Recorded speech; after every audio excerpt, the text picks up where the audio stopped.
Welcome to Third Circle Effects series instructional videos on costume making. I'm your host Sebastian. Last time I left you guys, I was speaking about accent pieces.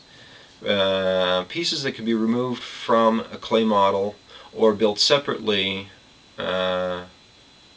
aside from the clay model you're working on, just to make your life easier. Like these little pieces, there's steps, there's sharp angles, and this would be really difficult to do if this was actually on a helmet, because you have to work at angles that you're not used to, curving your wrists and so on and so forth, and in really uncomfortable ways just trying to get. This, because it sits on the clay, could be built flat. So you build it flat, you know, you take an X-Acto blade or what have you, you cut your shapes out, you put your other pieces on top, you do all the detail work you need to do on a piece, and then cast it separately, especially if it's going to be embedded or sitting on top of a clay model. And once you do your jacket mold, which is usually done on silicone latex, latex will not stick to this. Usually latex will only stick to itself. So it's really easy stuff to work with, and little things like that will help you a lot. Especially, like, I'll just bring this model over here. This is my Guyver 3 helmet. This is the clay model that I've not yet cast, because I'm still working out some of the bugs. Now, this is the same spike on the other side as this one here.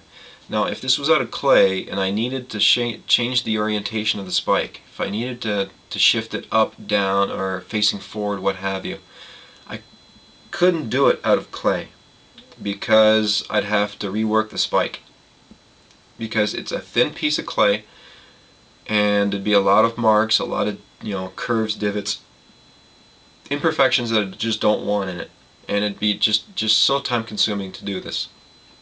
So you do your separate piece out of clay, you do it out of resin after you molded it, and now you've got the freedom of orientating it in any direction you want. That's for all the spikes.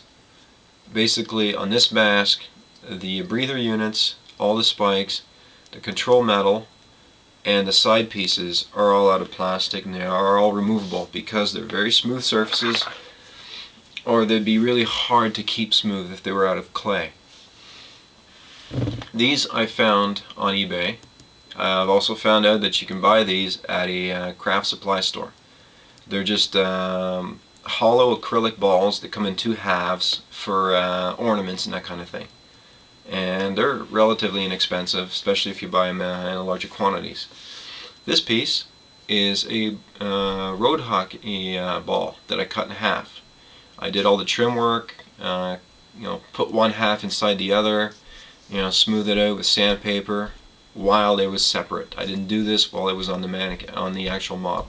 And I just pressed it in, worked all the detail work around it, and then I've got my form.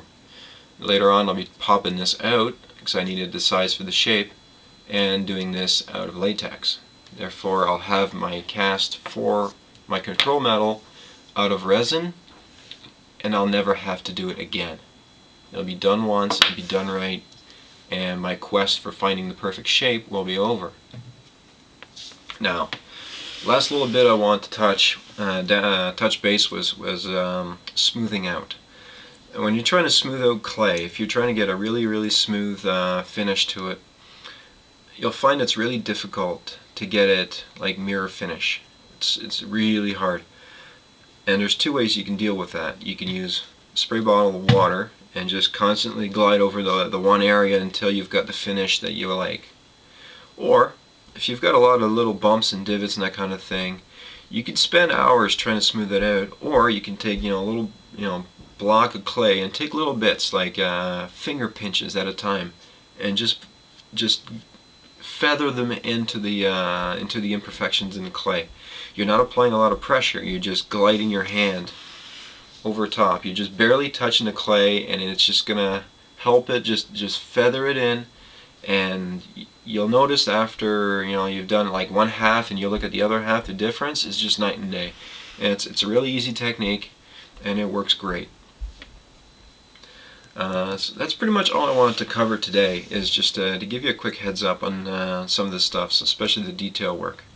So that is episode 2, and I will leave about a week or so um, for you guys to give me some feedback as to anything that you'd prefer or you'd like to have covered that I haven't covered before.